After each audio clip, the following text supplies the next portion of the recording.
सुंदरनगर नाम का एक गांव हुआ करता था, जहां जुलाई का महीना आ चुका था और बरसात का कोई नामो निशान नहीं था। ना तो वहां पानी था, ना ही अनाज। यहाँ तक कि लोगों ने चोरी करना भी चालू कर दिया था। सब परेशान थे। उस गांव में एक विनोद नाम का एक आदमी रहता था। वो एक दिन एक पेड़ के नीचे बैठा था। वाह, कितना खूबसूरत दिन है।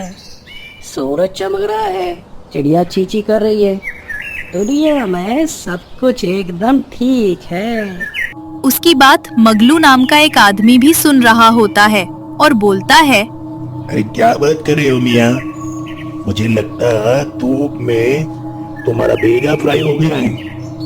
अपने ख्यालों से बाहर निकलो। वो देखो, हमारी सारी फसल बर्बाद हो गई है। क्या सच्ची बोल रहे हो तुम?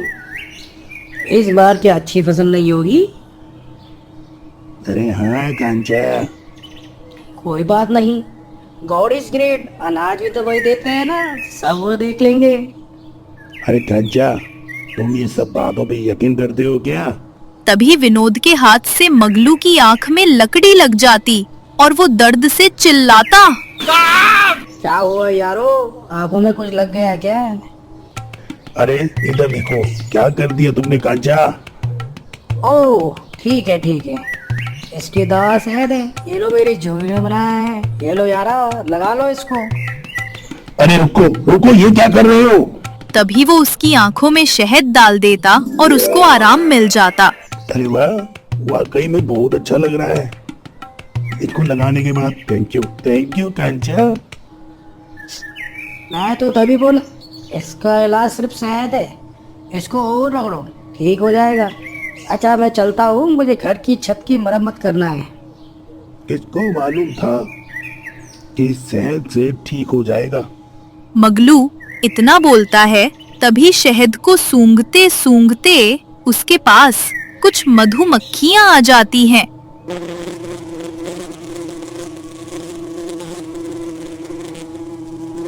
अरे अरे, ये मधुमक्खियां! अरे अरे बचाओ! अरे ओ, ओ, ओ, ओ। तभी मधुमक्खियां उसको काटती है और उसको विनोद दिखा। विनोद विनोद, रुको रुको, अरे पानी दो मुझको, पानी। वही मगलू भागता भागता कुएं में गिर जाता है और कुएं के अंदर से मगलू जोर से चिल्लाता है। अरे कोई है क्या ऊपर को? मेरे को बचाओ। तभी मगलू विनोद के घर जाता है। वो छत की मरम्मत कर रहा होता है और मगलू की ऐसी हालत देखकर बोला, ये क्या हुआ तुम्हारे को? आज तो तुम्हारा पूरा ही सब खत्म कर देता हूँ। विनोद छत पर बैठा बोलता है, इसका हिसाब किताब कांचा, शहद तो फ्री था ना। और नीचे कुआ, नीचे। तुम ऊपर को क्यों नहीं आते? आज तो मैं इसका किस्सा ही खत्म कर देता हूँ। तभी मगलू लकड़ी की सीढ़ी चढ़ के ऊपर जाता है और तभी सीढ़ी टूट जाती है। इसको पकड़ लो।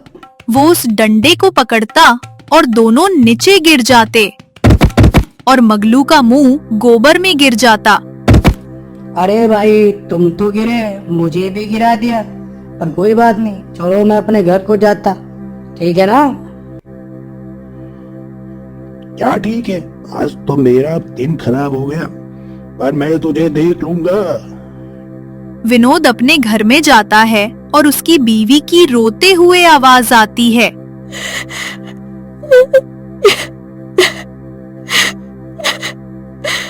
और मगलू खिड़की के बाहर खड़ा होके सुनता है, ये मेरे जेवरात हैं, इनको बेचकर कुछ तो खाने के लिए ले आओ, नहीं तो हम भूखे मर जाएंगे। इससे तो बहुत पैसे मिल जाएंगे। कल सुबह मैं इनको खुद बाजार में जाके बेच के आता हूँ, तब तक इसको किसी अच्छी जगह रख दो। विनोद और उसकी पत्नी वो जेवरात बर्तनों में रख देता है। कोई सपने में भी नहीं सोच सकता कि मैंने ये जेवरात बर्तनों में रखा है। लेकिन मगलू ये सब सुन लेता और सब देख लेता। अरे वाह, इतना सोना! क्यों ना आज रात को ये सारा का सारा सोना चुरा के मैं अमीर बन जाता हूँ। तभी रात को मगलू उसके घर आता है। जेवरात वाला बर्तन जैसे ही लेके चलता है तभी वो बर्तन गिर जाता और विनोद जाग जाता है और मगलू जल्दी से गिरा हुआ सोना लेके भाग जाता है। अरे हमारा सोना चोरी हो गया, अब हम क्या करेंगे? अब बस मेरे पास इतना ही खाना है, ये मैं तुम्हें ये खाना पैक कर देती हूँ, तुम जाके काम की तलाश करो। अरे सब ठीक हो जाएगा, गॉड इज ग्रेट। अगले दिन विनोद मार्केट में काम के लिए जाता है। अरे फल वाले भैया, मेरे को कोई काम दे सकता है क्या? अरे भाग जा यहाँ से, कोई काम नहीं है यहाँ। हाँ ठीक ठीक ठीक ठीक। अरे साइकिल वाले भैया, कुछ काम मिलेगा क्या? अरे भाग जा यहाँ से। विनोद कहीं जगह जाता लेकिन उसको हर जगह से भगा दिया जाता। काम ढूंढना भी कितना मुश्किल काम है, मेरे को तो भूख लग रही है, मैं तो खाना खाता हूँ। तभी उसके पास एक बूढ़ा बाबा जिसके तन पर कोई कपड़ा नहीं, बस एक फटी लुंगी पहनी हुई थी और हाथ एक डंडा होता है और बोलता, बहुत भूख लग रही है बेटा, मुझको कुछ खाने को दो। ये खाना तो मेरा है। थोड़ा खाना मुझको भी दे दो बेटा, बहुत दिनों से खाने की सूरत भी नहीं देखी है। पर इतना ही है मेरे पास बाबा, माफ करो। फिर वो बूढ़ा बाबा वहाँ से जा ही रहा होता है तभी विनोद आवाज लगता, अरे अरे बाबा सुनो सुनो, ये लो खा लो।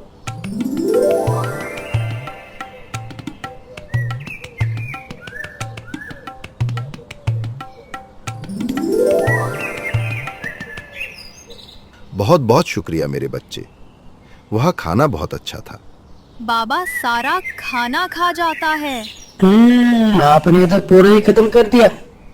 बेटा एक बात याद रखना, तुम जितना भी देते हो उससे 100 गुना तुम्हें ज्यादा मिलता है। अरे बाबा किधर को गायब हो गए? लगता है काम की तलाश में थक गया, तो थकान का असर पड़ रहा है मुझको। वाह इतनी अच्छी आवाज, चलो थोड़ी देर सो जाता हूँ।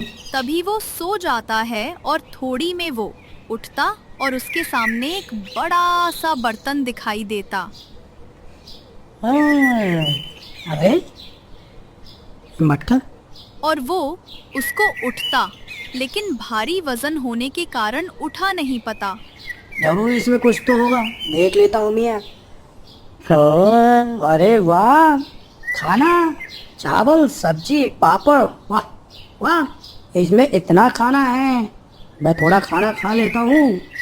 विनोद खाना निकालने के लिए उस बड़े बर्तन में हाथ डालता। जैसे ही वो खाना निकालते वैसे ही वो खाना बढ़ जाता। ये देखकर विनोद बोलता है, अरे खाना तो अपने आप बढ़ जाता है, लगता है ये जादुई मटका है।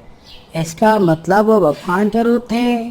God is great, God is great. वो उस मटके को लेके घर जाता है और अपनी बीवी को आवाज लगता, अरे ओ सुनती हो, कम से कम 1000 बर्तन का खाना लेके आया हूँ, हमारे पास सबके लिए बहुत खाना है। अरे मेरी सुनियो, देखो तो इसमें जो भी खाना बोलो सब आ जाता है।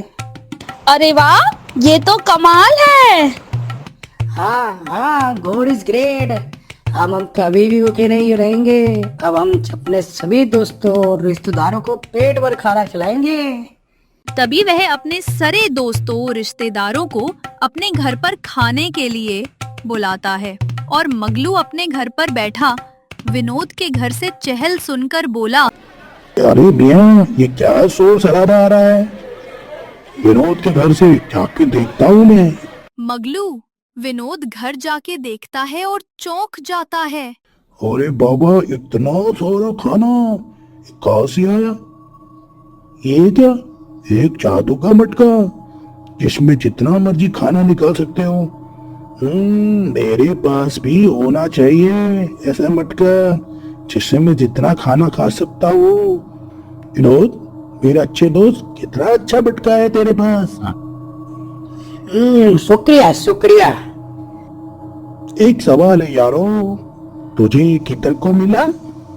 मैं बोला था ना तुमको, गॉड इज ग्रेट।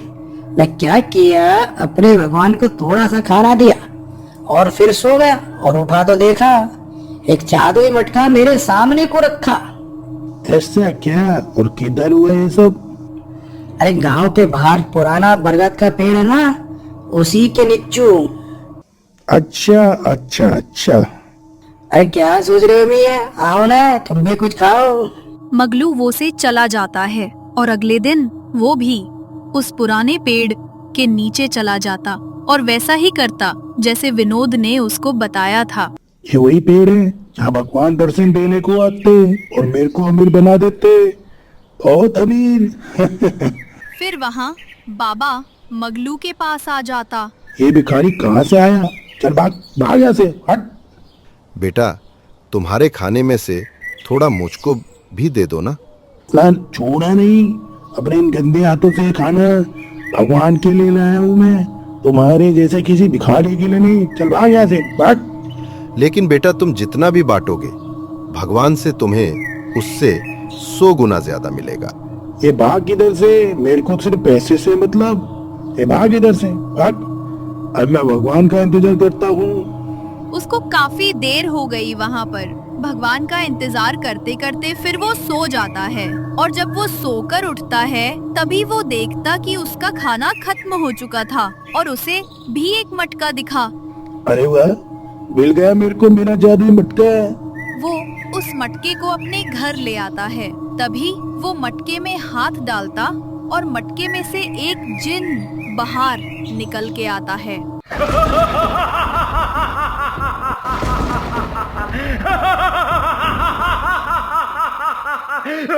जो कुछ भी तुम दोगे उससे 100 गुना तुम ज्यादा पाओगे। अरे तो भिखारी नहीं भगवान जी थे। पर तेरी नीयत खराब है। तभी वो जिन उसको डंडों से मारता है। मगलू अपनी अलमारी खोलता और बोलता, ये सब ले लो लेकिन मुझको छोड़ दो। ये सब नहीं चाहिए था मेरे को।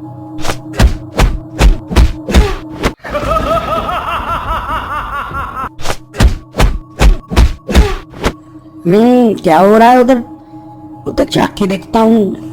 तभी विनोद के घर पर जादू से बहुत सारा सोना आ जाता है। ये देखकर वो अपनी बीवी से बोलता, अरे ये देखो, हमारे जेवरात हमें दोबारा मिल गए। अरे और साथ में और भी जेवरात। वाह वाह, गॉड इज ग्रेट।